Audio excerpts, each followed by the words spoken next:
किंकर प्रभु शरणं प्रपद्ये। भगवान के चरणों में प्रीति हो जाए, रति हो जाए, यही प्रेम से, रस से जब हमारा जीवन अंतर हृदय आप्लावित हो जाए, वो प्रेम। भरत जी महाराज, इसलिए आप देखिए गोस्वामी तुलसीदास जी ने जितनी भी उपमाएं दी है उसकी संगति आप देख लीजिए। जब वे अयोध्या में बैठ करके राज्य का संचालन 14 वर्ष के लिए कर रहे हैं, तो उस समय की झांकी भी गोस्वामी तुलसीदास जी ने प्रस्तुत किया कि ये राष्ट्र ऐसा संपन्न राष्ट्र, साधारण नहीं। उसका वर्णन कैसे किया? उन्होंने कहा कि जहां इंद्र और कुबेर को भी ईर्षा हो जाए ऐसा राज्य जो अयोध्या का है, उसमें भरत जी महाराज बैठे हुए। अब प्रवृत्ति मार्ग में इसका संकेत क्या है? भरत जी महाराज प्रवृत्ति मार्ग के आचार्य है। उन्होंने सब कुछ छोड़ छाड़ के जंगल में नहीं चले गए। भगवान श्री राम का दर्शन करने के बाद वापस अयोध्या जब लौटते हैं तो भरत जी महाराज सारी गतिविधियां उनके जीवन में, सारी प्रवृत्तियां दिखाई देती हैं। और ये प्रवृत्ति किस रूप में संपन्न करते हैं? वो स्वामी जी ने कहा, अवध राज सुर राज लजाही, दशरथ धन सुनी धनद लजाही, ते ही पुर बसही भरत बिनु रागा। जिसमें इतने आकर्षण हैं, उस राज्य में भरत जी महाराज राष्ट्र संचालन से लेके परिवार संचालन तक की जितनी भी दायित्व है सबका निर्वहन कर रहे, सारी प्रवृत्तियां कर रहे हैं। पर ते ही पूर बसही भरत बिनु रागा, बिना किसी आसक्ति के, बिना किसी अटैचमेंट के, प्रवृत्ति से भागना नहीं है दूर, पर किस तरह से प्रवृत्ति का निर्वहन करना है भरत जी ये कला दिखा रहे। गोस्वामी तुलसीदास जी को कहा कि भाई कुछ उपमा दीजिए। उन्होंने कहा, चंचरीक जिमी चंपक भागा। जिस तरह से चंपक वन में भ्रमर, चंचरीक भ्रमर को कहते हैं। भ्रमर जो आप जानते हैं साहित्य में, भ्रमर अपनी रसिज्ञता के लिए, क्योंकि वो पुष्प पर बैठ करके और वो रस पीता है, भौरा जिसे कहते हैं। समझ में आ रहा है ना सब? तो भरत जी महाराज किस तरह से संचालित कर रहे हैं, उनका भरत जी महाराज को उपमा यहां भ्रमर की दी। तो भ्रमर तो है, पर उनका ये चंपक वन जो अयोध्या है, सारा रस जहां पर भरा हुआ है, भौतिकता का जो है पराकाष्ठा है, उसमें भरत जी महाराज रूपी भ्रमर चंचरीक जिमी चंपक बागा। जिस तरह से एक भ्रमर चंपक वन में रह करके वो पुष्प का रस नहीं लेता है, उसी तरह से भरत जी महाराज पूर्ण विरक्ति से कोई भी पुष्प का रस नहीं ले रहे, बिनु रागा। तो गोस्वामी जी से पूछा, फिर आपने उनको चंचरीक की उपमा दी, ये तो गलत हुआ साहित्यिक दृष्टि से। महाराज जी ने जाके कहा, भाई भ्रमर और चंचरीक तो रसिज्ञता के लिए जाना जाता है, और आप कह रहे हैं कि ये बिल्कुल रसपान नहीं कर रहे, चंपक बन के भ्रमर के जैसा अयोध्या का राष्ट्र संचालन कर रहे, प्रवृत्ति में रस नहीं आ रहा है भरत जी को।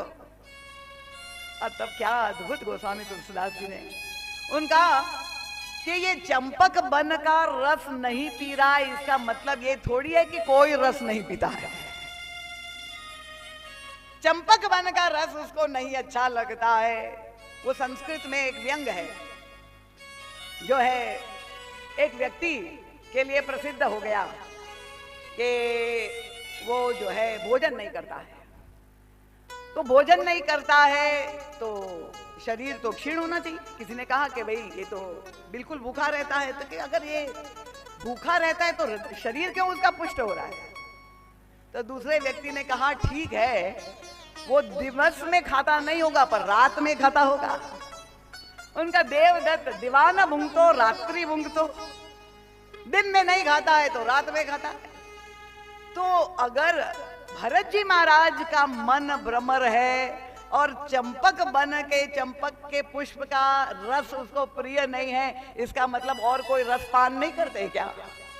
तो गोस्वामी तुलसीदास जी को दिखाई दिया कि ये भ्रमर को एक ऐसा पुष्प मिल गया है और उस पुष्प में उसको ऐसा अनंत रस मिल गया है कि उस पुष्प को छोड़ करके उसे कहीं उड़ कर जाने की आवश्यकता ही नहीं पड़ गई। कौन सा पुष्प मिल गया? और तब गोस्वामी तुलसीदास जी ने भरत जी की भावना को सूक्ष्मता से अनुभव करते हुए, उनकी वंदना करते हुए भरत जी महाराज के साथ न्याय करने का प्रयास किया। उनका बंदाओ प्रथम भरत के चरणा राम के चरण। अब हाँ,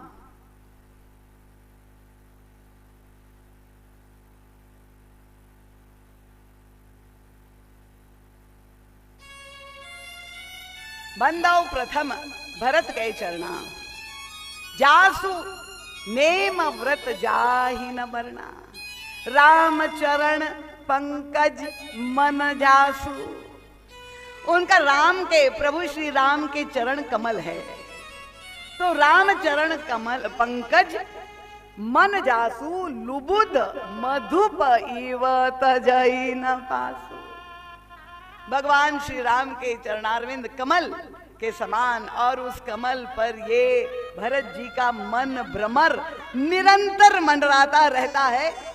और इनका संसार की वाटिका में भ्रमर थोड़ी देर के लिए पुष्प पर बैठता है, रस चूस लेता और उड़ जाता है, फिर दूसरे पुष्प पर बैठता है। पर ये ऐसा रसिक भ्रमर है कि वो चरण पर जो बैठा हुआ है वहां से कभी जो है निरंतर उसी पर मंडराता रहता है, एक क्षण के लिए भी वह कमल से अलग नहीं होता। तो रामचरण पंकज मन जासु, ये भरत जी महाराज का जो दिव्य व्यक्तित्व है, पूर्ण प्रेम, गोस्वामी तुलसीदास जी महाराज कहते हैं।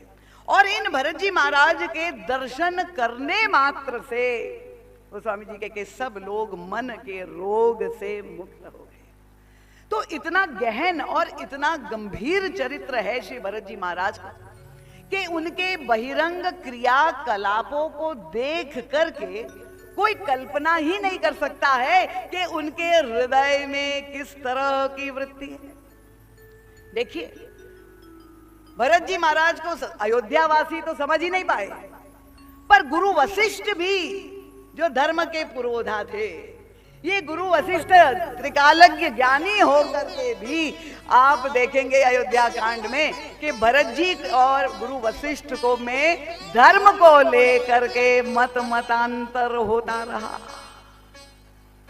और वो इतने प्रसंग सामने आते हैं क्योंकि भरत जी महाराज जब आए तो अब महाराज दशरथ का शरीर जो नाव में रखा था उनका अंतिम संस्कार होना था। देखिए, वो प्रसंग सामने आता है और बड़ा महत्वपूर्ण प्रसंग है। और भरत जी महाराज का ये दायित्व था कि पिताश्री का अंतिम संस्कार उनको करना है। और जब अंतिम संस्कार करने के लिए चिता बनाई गई सरयू तट पर, तो ये तीनों ही जो महारानियां थी महाराज दशरथ की, क्योंकि उस युग में ये पतिव्रता धर्म का सर्वश्रेष्ठ रूप यही माना जाता था कि पत्नी अपने पति की मृत्यु में उनके साथ सती हो जाती है। उस युग की एक मान्यता थी। अब ये तीनों रानियों के मन में यही इच्छा हुई कि हम भी सती हो जाए, और उन्होंने गुरु, क्योंकि वशिष्ठ जी महाराज है, वही धर्म के निर्णायक है, तो उनसे जो है प्रस्ताव भेजा। और गुरु वशिष्ठ ने जो है उसको धर्म पालन के रूप में उनसे आज्ञा दे दी कि अगर आपके हृदय में इच्छा है तो आप ये धर्म पालन कर सकते हैं। ये अलग बात है कि ये सती प्रथा का बड़ा दुरुपयोग समाज में हुआ, पर वो तो उनके लिए है कि जिनका पति से इतना अधिक प्रेम है कि पति की मृत्यु के बाद जब कोई स्त्री को, पत्नी को अपने देह का भान ही ना रह जाए और वो चिता पर चढ़ जाए और जल जाए, उनको कष्ट ही न हो, पर क्योंकि इतना अनुराग में वो तन्मय हो गई, वो एक दूसरी स्थिति है। पर अगर कोई पत्नी इतनी समर्पिता ना हो, पर समाज में ऐसे फिर वो दृष्टांत होते थे कि लोगों को लगता था कि अरे ये हमारी बहू जो है पुत्र की मृत्यु हो गई और वो सती होने के लिए प्रस्तुत नहीं है, तो गांव वाले जबरदस्ती अब उसको ढकेलते थे और वो चिल्लाए रोए नहीं सती होना चाहती है तो ढोल नगाड़ा बजा करके जबरदस्ती उनको बाध्य करके और चिता में जला देते। तो इस सती प्रथा का विरोध हमारे देश में हुआ और अब वो प्रथा बंद हो गई और अगर अभी कोई प्रयास भी करता है तो वो दंडनीय अपराध हो गया। पर उस युग में जब ये तीनों ही माताओं ने कहा कि हम सती होना चाहते, महाराज वशिष्ठ गुरु वशिष्ठ ने अनुमति दे दी और तीनों ही माताएं जब जहां सती होने के लिए प्रस्तुत हो गई जा रही थी तब श्री भरत जी महाराज की भूमिका सामने आती है।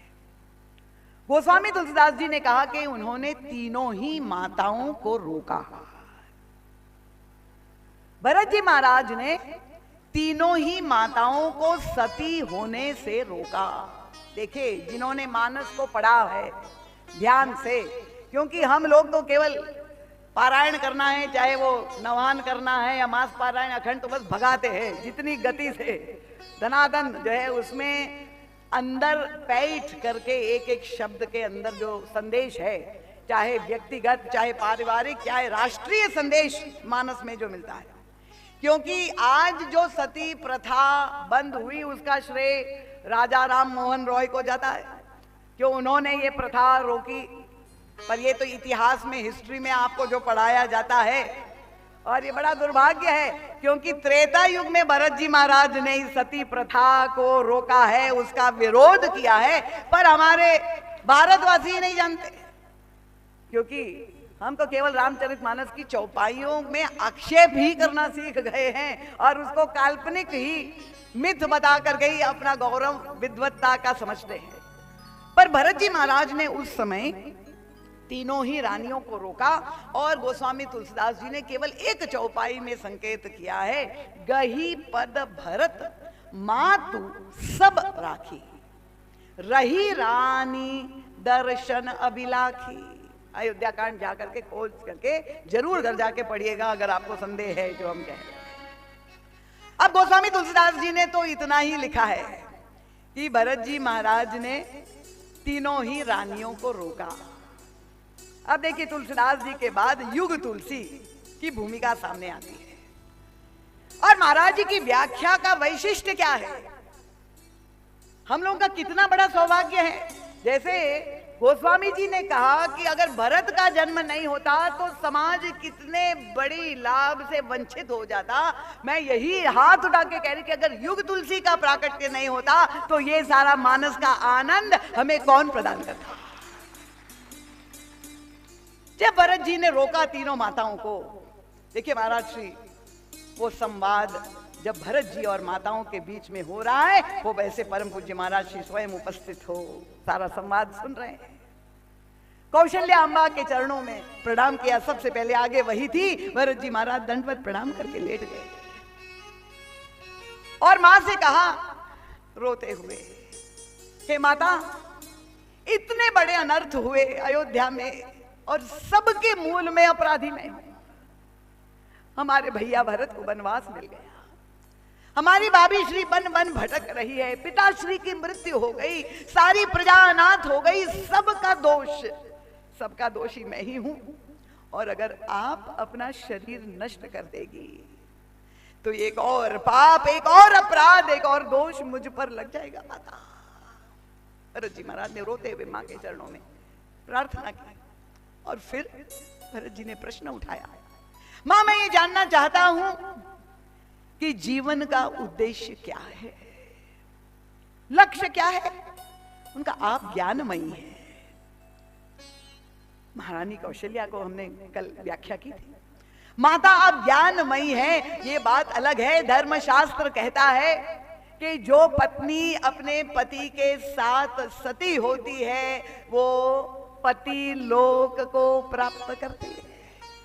पर मैं ये जानना चाहता हूं कि जीवन का लक्ष्य क्या है, कि उसी पति को प्राप्त करना पति का महत्व है।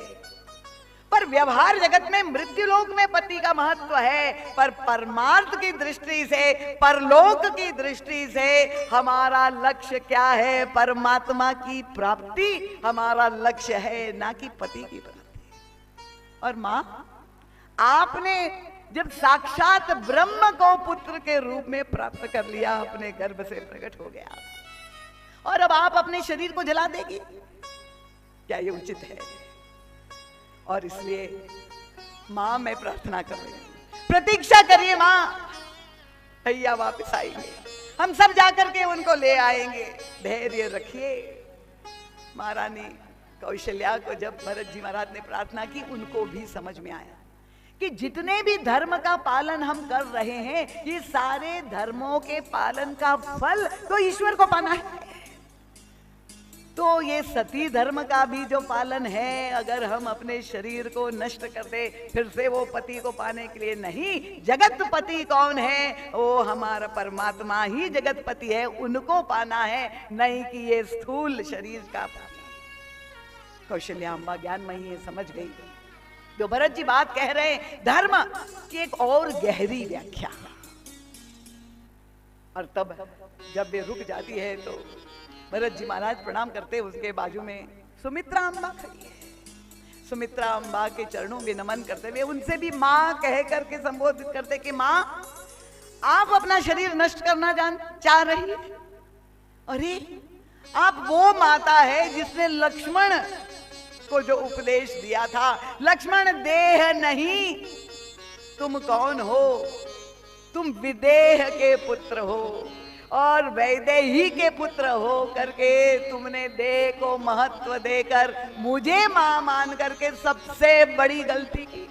जब भरत जी महाराज, लक्ष्मण जी महाराज विदा लेने के लिए गए थे, तो सुमित्रा अम्बा ने वो उपदेश जो हुआ था, मैंने वो चर्चा कथा में की, तो ये स्मरण दिला रहे हैं भरत जी महाराज सुमित्रा अम्बा को कि मां, जब आपने अपने पुत्र को देह भाव से ऊपर उठने को कहा था, और देखिए धन्य है माता का गौरव, सुमित्रा अम्बा ने यही तो लक्ष्मण जी को कहा था कि यहां आकर के तुमने बहुत बड़ा अपराध किया, तुम नहीं आते तो मुझे प्रसन्नता होती। आप कल्पना कर लीजिए, जिनका पुत्र 14 वर्ष के लिए बन जा रहा हो, वो माता कह रही है कि आप यहां नहीं आते तो मुझे प्रसन्नता होती। आपकी मां वही खड़ी थी, उनसे आप अनुमति ले करके चले जाते। तात तुम्हारी मां तु वैदेही, पिता राम सब भांति। तो ये परिभाषा आपने अपने बालक को दी, लक्ष्मण जी को ये उपदेश दिया, और आज आप देह को इतना महत्व दे करके उसको जलाने चाह रही है। लक्ष्मण जी की ये मां जो उपासनामयी है, भरत जी ने जहां उनको प्रबोधित किया, उन्हें भी ये अनुभव हुआ कि नहीं, अपने आप को उन्होंने रोका सती होने से। अब सबसे पीछे महारानी कैकेयी खड़ी। अब अगर भरत जी महाराज का जो व्यवहार महारानी कैकेयी के साथ अभी तक हुआ है, ये कठोर भर्त्सना, ये कड़वे शब्दों का प्रयोग, ये तिरस्कार देख करके जहां सबको ऐसा लगता है कि भरत जी को ऐसा नहीं करना चाहिए था, एक पुत्र के अनुरूप नहीं है। और अगर भरत जी महाराज के हृदय में सच में महारानी कैकेयी के प्रति जो है तिरस्कार का भाव होता, द्वेष का भाव होता, तो ये बहुत अच्छा अवसर था भरत जी के सामने कि वो कह देते कि अच्छा तू तो जाके जल जा, सारी समस्या की जड़ तू ही है, और तू मर जा तब तो अयोध्या में अब शांति हो जाए। पर महाराज श्री कहते हैं कि ऐसा नहीं है। उनके मुख से जो शब्द निकल रहे, पर उनका आचरण देखे, उनका व्यवहार देखे। भरत जी महाराज ने महारानी कैकेयी को भी रोका सती होने से, और क्या कह करके रोका, अब आप देखिए। ये भरत जी महाराज का जो धन्वंतरी रूप है, अगर आप देखना चाहे कि इनकी वैद्य की कितनी प्रकार की औषधियों का वे प्रयोग करते हैं। जैसे वैद्य केवल मीठा चूर्ण ही नहीं देते हैं, वो काशाय जो है दवाई भी देते हैं, कड़वी दवाई भी देते हैं। भरत जी महाराज जब महारानी कैकेयी के सामने खड़े हो गए, तो पहला शब्द मुख से यही निकला।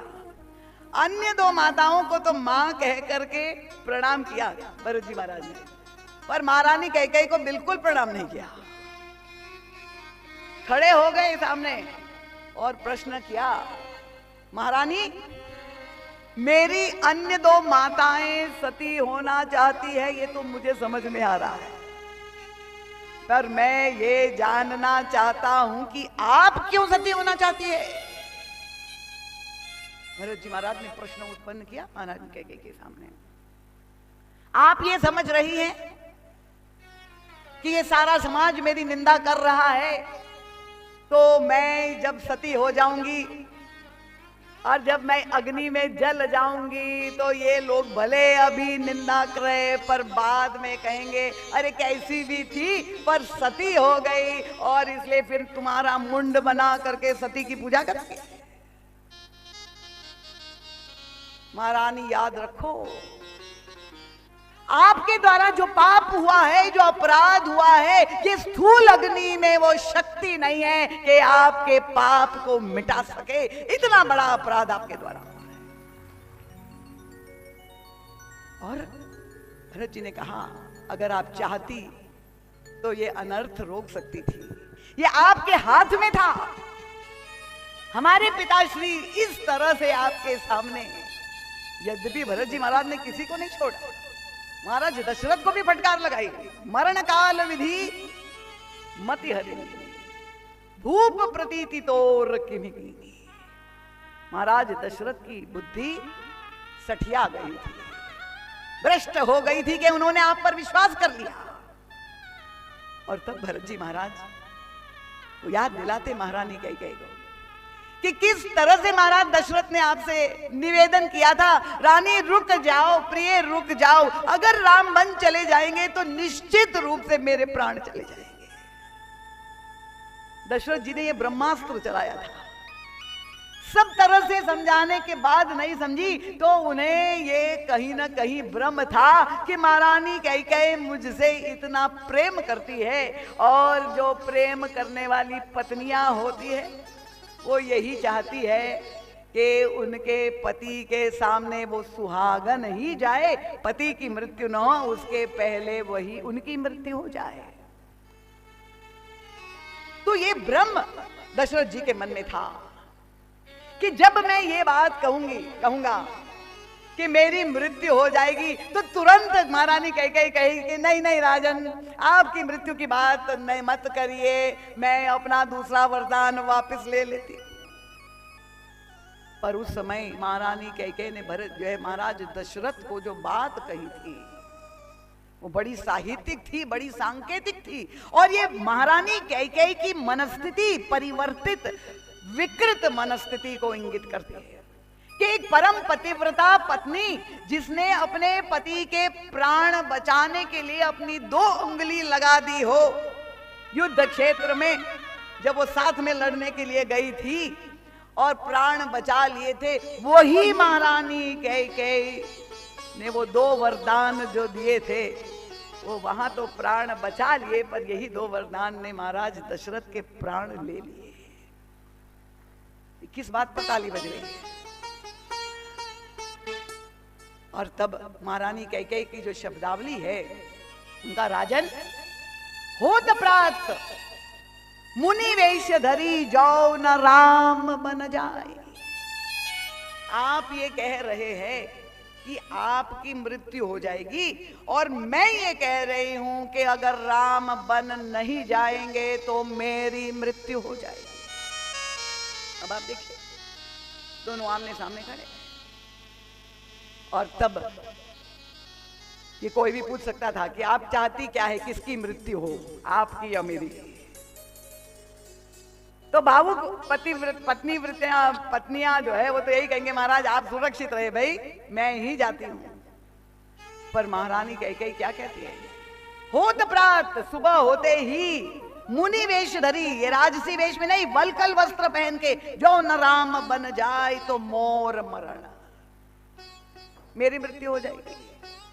तुम्हारा दशरथ ने कहा बताओ किसकी चाहती हो तुम, तेरी या मेरी?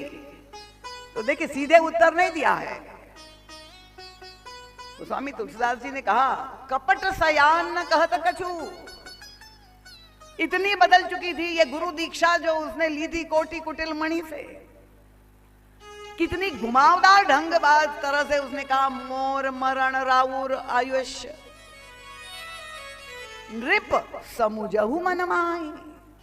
अगर मेरी मृत्यु हो गई महाराज तो आपको कलंक लगेगा।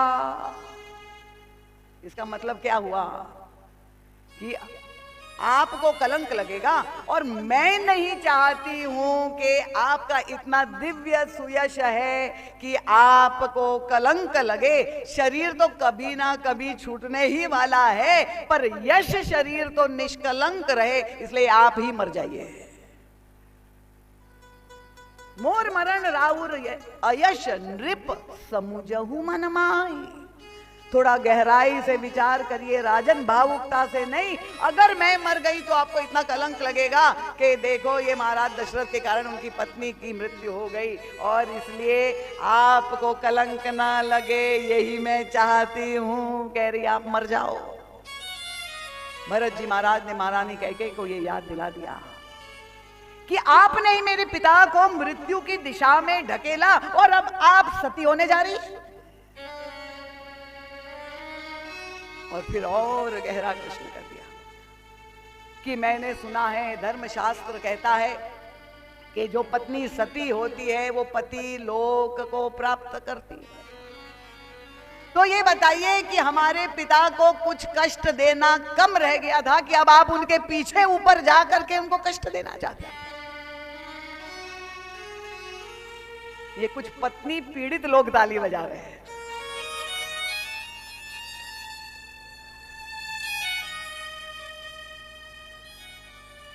उनका कि मेरे पिताश्री आपका मुख भी देखना नहीं चाह रहे थे। इतनी वितृष्णा उन्हें आपसे हो गई थी कि उन्होंने आपका महल छोड़ दिया था और कौशल्या अम्मा के महल में चले गए थे।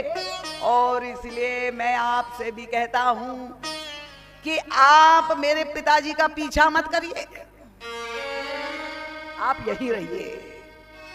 और अगर आपको जलना ही है तो आजीवन पश्चाताप की अग्नि में जलती रहिए कि आपने इतना बड़ा पाप किया, इतना बड़ा अपराध किया कि भगवान को आपने श्री रामभद्र को बलि भेज दिया। ये स्थूल अग्नि में जलने से आपका पाप नष्ट होने वाला नहीं।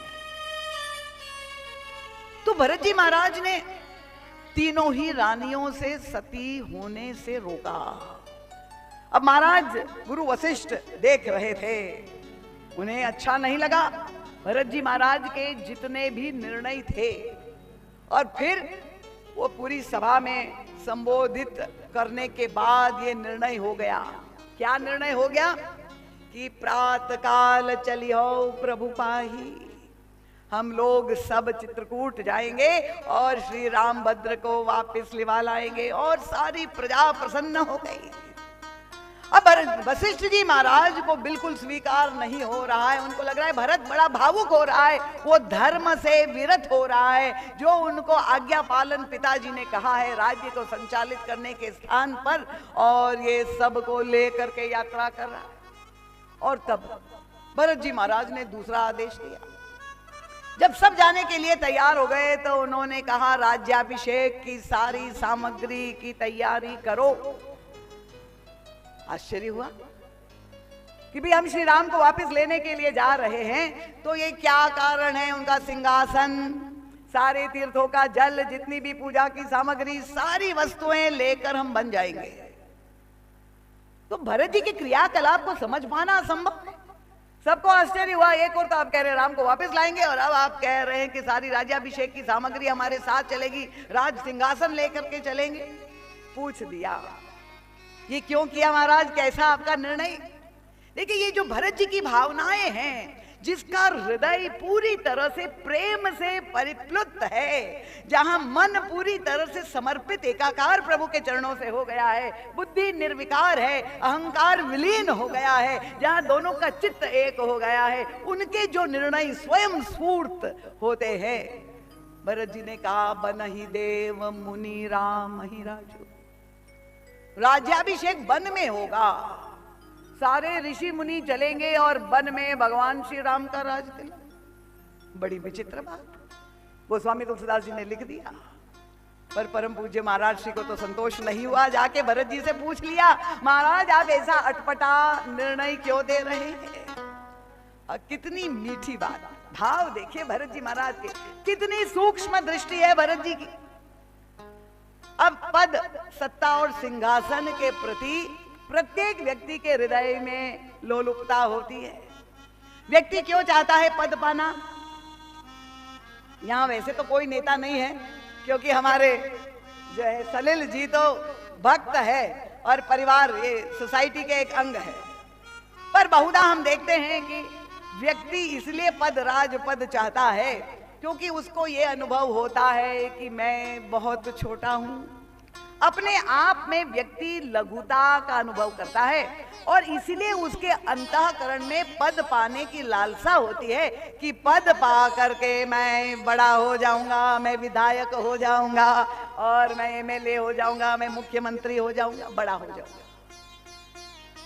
तो भरत जी महाराज क्या चिंतन की दिशा देखिए उनका। क्या हम भगवान भैया श्री रामभद्र को जाकर के ये कहेंगे कि प्रभु आप अयोध्या चलिए और राजपद को प्राप्त करिए? उनका प्रभु इतने बड़े हैं, उनको पद की आवश्यकता नहीं है। अगर पद को धन्य होना है, अगर पद को आवश्यकता है तो सिंहासन को चलना पड़ेगा और प्रभु के चरणों में समर्पित होना पड़ेगा कि आप मुझे धन्य करिए। प्रभु चल के नहीं जाएंगे किसी पद के पास, सिंहासन चल के जाएगा और प्रार्थना करेगा। मुझे याद है परम पूज्य महाराज श्री को भी जब राष्ट्रपति भवन में पद्म विभूषण मिला था तो उस समय माननीय प्रधानमंत्री अटल बिहारी जी थे और परम पूज्य महाराज श्री का दर्शन जब जो है सारा जो है अलंकरण समारोह समाप्त हो गया तो सबसे पहले वे आके महाराज जी के चरणों में प्रस्तुत हुए, प्रणाम करते हुए यही कहा कि आज राष्ट्रपति भवन धन्य हुआ है, आज ये अलंकरण धन्य हुआ है कि आपने ये स्वीकार कर लिया। यही शब्दावली थी, मुझे याद आता है। और फिर दूसरी आदर्श, भरत जी महाराज ने उनका सारी सेना साथ में चले। अब सेना क्यों चली जाएगी? लोगों के मन में तो संदेह था भरत जी के प्रत्येक कार्य पर प्रश्न चिन्ह। इसका मतलब ऐसा नहीं ये जरूर वहां युद्ध करने के लिए जा रहे हैं, नाम कह रहे हैं कि राम को मना रहे हैं पर सेना को लेके जा रहे, शस्त्र को लेके जा रहे, इसका मतलब वहां जाके राम से युद्ध करेंगे। जिसकी वृत्ति कलुषित थी उन्होंने भरत जी के प्रत्येक कार्य में नकारात्मकता की ही दृष्टि पड़ा करके व्याख्या की। और तब परम पूज्य महाराज जी ने फिर से भरत जी से पूछा। देखिए मानस में ये नहीं मिलेंगे सारे भाव, इसलिए मैं कहते महाराज श्री का जो सद साहित्य है वो ऐसा विलक्षण सद साहित्य है कि यथार्थ जीवन के सत्य से हमें जोड़ता है और जितने भी मानस की चौपाइयों के अंतराल में रहस्य है उन सब का उद्घाटन परम पूज्य महाराज श्री ने अपनी प्रज्ञा से किया। तो भरत जी ने कहा सेना की क्या आवश्यकता है? महाराज जी ने पूछा और तब भरत जी ने कितनी मीठी बात कही कि जब राजा का राज तिलक होता है तो सेना के द्वारा अभिवादन होता है, अभिनंदन होता है। हम लोग देखते भी है, सलामी दी जाती है, इतने तोपों से सलामी जाती है। तो जब प्रभु का, कितनी मीठी कल्पना है कि वन में हम पहुंचेंगे, राम भगवान राम का राज तिलक होगा, उस समय सेना जो है प्रभु का अभिवादन करेगी, इसलिए सेना भी साथ में चलेगी। तो प्रत्येक निर्णय जो भरत जी महाराज के थे, यद्यपि धर्म के पुरोधा वशिष्ठ जी महाराज वहां उपस्थित थे पर उन्हें भी समझ में नहीं आ रहा था, मत मतांतर होता ही रहा पूरी यात्रा में। और अंत तो गत्वा भरत जी महाराज प्रभु की पादुका लेकर के अयोध्या जब लौटे और पादुकाओं को सिंहासन पर स्थापित कर दिया भरत जी ने, फिर गुरुदेव के पास गए और प्रणाम करते हुए कहा गुरुदेव एक आज्ञा चाहता हूं अगर आपकी अनुमति है। पूछा क्या? उनका मैं सिंहासन पर प्रभु की पादुकाओं को स्थापित करना चाहता हूं, अगर ये धर्म के उचित हो, अनुसार हो तो आपके आदेश और आशीर्वाद मुझे चाहिए। मेरी ये भावना है। और तब धन्य है भरत जी महाराज शायद ही संसार में कोई ऐसे शिष्य होगा जिसको ये सुनने का अवसर मिला होगा जो गुरुदेव ने वशिष्ठ जी महाराज के लिए प्रयोग किया। उनका भरत, अभी तक मैं जब भी धर्म को लेकर विवाद होता था, कोई प्रश्न उठता था, तो मैं ग्रंथों को, वेदों को, पुराणों को खोल करके पढ़ता था, पर अब मैं एक निर्णय पर पहुंच चुका हूं। अब मुझे कोई ग्रंथ देखने की आवश्यकता नहीं रह गई। मैं एक ही निष्कर्ष पर पहुंचा हुआ हूं, क्या कहते, समुझब कहब करब तुम जोई धर्म सार जग होई है। भरत, तुम जो कहोगे, जो करोगे, तुम जो समझोगे वो धर्म नहीं, धर्म का सार तत्व होगा। एक नई परिभाषा भरत जी महाराज ने प्रस्तुत की, और वो दृश्य गोस्वामी तुलसीदास जी ने सारी प्रवृत्तियों के बीच में भरत जी महाराज किस तरह से शासन कर रहे हैं, ये कला हमको सीखनी है। और तब गोस्वामी जी ने देखा, नित पूजत प्रभु पावरी, भगवान की पादुकाओं को सिंहासन पे रख करके नित्य उनकी पूजा करते हुए, उनका मांगी मांगी आय सुधरई राजकाज बहु, प्रभु से आज्ञा लेकर के एक निमित्त बनकर, यंत्र बन करके पूरे अयोध्या के राज्य का संचालन करते हैं। और ये जो भरत जी महाराज का पादुका राज्य है, परम पूज्य महाराज श्री कहते हैं, राम राज्य के पहले दशरथ राज्य और राम राज्य के बीच में ये जो 14 वर्ष की अवधि है, जिसमें सारे समाज को परिवर्तित कर दिया भरत जी महाराज ने, ये जो प्रेम की घनीभूत रूप है, हृदय परिवर्तन जो हो गया, ये भरत जी महाराज का प्रेम। भगवान की पादुकाएं जड़ नहीं है, साक्षात भगवान सीताराम जी का दर्शन करते हुए और प्रभु से आज्ञा ले करके जो व्यक्ति प्रवृत्ति में रह करके अगर आसक्त हो गया तो उसका विनाश अवश्यंभावी है। पर भरत जी की तरह जो निरासक्त हो करके, यंत्र बन करके, निमित्त हो करके सारे काम काज को राम काज कैसे बनाना, ये भरत जी महाराज ने जो कला सिखाई है कि मैं निमित्त हूं और प्रभु जैसा आदेश दे, निरासक्त हो करके जब 14 वर्ष संचालन किया, तब जाकर के अयोध्या में राम राज्य की स्थापना की।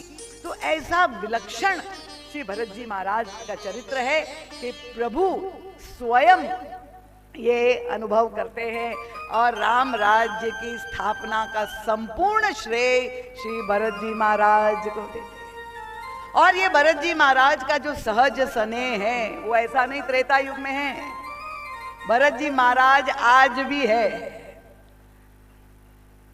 कहां पर है? हम और आप सबको अपने अंदर, केवल रावण को ही नहीं खोजना है, मंथरा को भी नहीं खोजना है। आज प्रातःकाल एक देवी ने मुझे पूछा कि भरत जी महाराज में तो लोभ नहीं था, लाभ से संतोष, और हम में लोभ है। मैंने कहा नहीं, आप ये समझ नहीं पाए। भरत जी महाराज में भी लाभ है और लोभ है, और हम में भी लाभ और लोभ है। हम सब भरत बने बनाए हैं। अंतर क्या है? भरत जी महाराज को प्रभु के चरणों का लोभ है और सांसारिक भौतिक वस्तु के लिए संतोष है, वो लाभ से संतोष है। और हम लोग भी परम संतोषी है, पर भगवत भजन को लेके हमें बड़ा संतोष है। आज हमने बहुत माला कर ली, आज हमने इतना ध्यान कर लिया, भाई बहुत हो गया, अब कितना भजन करेंगे। तो भगवान के भजन का संतोष है और संसार की वस्तु और अर्थ में हमें लोभ है। तो वृत्ति तो हम सबके अंदर है। जो प्रेम हमने संसार में, जो ममता, जो राग, जो आसक्ति वो बांध रखी है। मैं इसलिए यहां कोई डॉग लवर्स हो तो मुझे क्षमा कर दे, पर आप लोग सभी गॉड लवर्स है। यही प्रश्न किया था भगवान रामकृष्ण देव को एक देवी ने कि भगवान से प्रेम कैसा हो जाए। उनका ये बताओ, तुम्हारे पति का नाम याद रखने के लिए तुम्हें कोई माला और जप लेना पड़ता है क्या? अब आज के युग में पति का दृष्टांत उचित नहीं है, प्रेमी का ज्यादा अच्छा है। बालक का भी दृष्टांत नहीं दे सकते कि माँ को अपने बालक की याद करने के लिए क्या जप करना पड़ता है। क्योंकि आज ही प्रातःकाल एक हमारी सेविका ने बताया, दीदी माँ आप क्या बताए, स्थितियां क्या है। माताएं बालक को जन्म तो देती है पर बिल्कुल पालना नहीं चाहती, तो केवल नौकरानियों के भरोसे बालक पल रहे हैं। दूध पिलाना है कि नहीं, लेकर के जा बोतल में भर दे। एक नौकरानी दिन के लिए एक रात में अपने बालक के प्रति भी अब माताओं के हृदय में प्रेम नहीं ना समय रह गया है। तो इसलिए एक देवी को मैंने पूछा था, आज तुम कथा में बड़ी डिस्टर्ब थी, अच्छा नहीं लग रहा था, क्या कथा अच्छी नहीं हुई, समझ में आए? नहीं दीदी माँ, मेरा कुत्ता बड़ा बीमार था, मुझे यही चिंता हो रही थी। तो हमारे अंदर भी वो प्रेम है, पर उस प्रेम को डॉग की जगह गॉड से जोड़ने की आवश्यकता है। भगवान के चरणों से जब वो जुड़ जाएगा तो अपने आप हमारा जीवन धन्य हो जाएगा। यही जो भरत जी महाराज के चरित्र का दिव्य संदेश है। अब कथा के मध्य में हम पहुंच गए हैं, 4 दिन शेष बचे हैं। आज छुट्टी का दिन है, आप विश्राम करके आए होंगे, इसलिए मुझे ऐसा लगा कि थोड़ी छूट ले लूं। तो समय कुछ मैंने आपका ज्यादा ले लिया। नित्य प्रति तो समय से छोड़ देते थे, पर मुझे लगा कि आज दिन भर आप लोगों ने रविवार होने के लिए आराम किया हो, तो अगर स्थूल शरीर को आराम मिल गया हो तो राम कथा में विश्राम मिल जाए, इसीलिए आपका कुछ अधिक समय ले लिया। क्षमा चाहते हुए आप सबके चरणों में बार बार नमन वंदन प्रणाम करती हूँ। महाराज जी के सद साहित्य का अवश्य लाभ ले। मैं कोई मार्केटिंग नहीं कर रही हूँ, प्रार्थना इसलिए कर रही हूँ क्योंकि हमारे विवेक भैया ने इतनी बड़ी सेवा की है, और अगर आप इसका लाभ नहीं लेंगे तो इससे बड़ा कुभागा और कौन हो सकता है। भरत चरित्र, धर्मसार, भरत पादुका, रहस्य, जो है नित्य पूजत प्रभु पावरी, भक्तों का हृदय, मानस मुक्तावली, ये सारे ग्रंथों में जो भरत चरित्र की विभिन्न पक्ष महाराज श्री ने जो व्याख्या की है विलक्षण है। प्रातः काल जो अनुष्ठान होता है, हमारे राजीव भैया एग्मोर विला रानी घाट, वहां पर जो आना चाहते हैं 9 से 12 वहां भी आप, क्योंकि वहां भी प्रश्न, ओहो वो बालक का जो प्रश्न था आज मैं भूल गई है। क्षितिज कल तुम्हारे प्रश्न, क्योंकि आज बहुत विलंब हो गया, मुझे बिल्कुल ही मैं ऐसी डूब गई कि याद ही नहीं रहा। कल तुम्हारे प्रश्न का उत्तर दे देंगे, नहीं तो सुबह दे देंगे जैसे भी हो। तो प्रातः काल सत्संग भी होता है, उसमें आप सम्मिलित होने के लिए सबका स्वागत है। और अभी भगवान के नाम का जय घोष करके दोनों हाथ उठा करके कृतज्ञता ज्ञापित करते हुए हम लोग बोलिए सद्गुरुदेव भगवान की, पूज्यपाद गोस्वामी तुलसीदास जी महाराज की, सत्य सनातन धर्म की, भारत माता की, श्यावर रामचंद्र भगवान की, श्री भरत जी महाराज की, भक्त समाज की जय। बोलिए पूज्य दीदी जी महाराज की।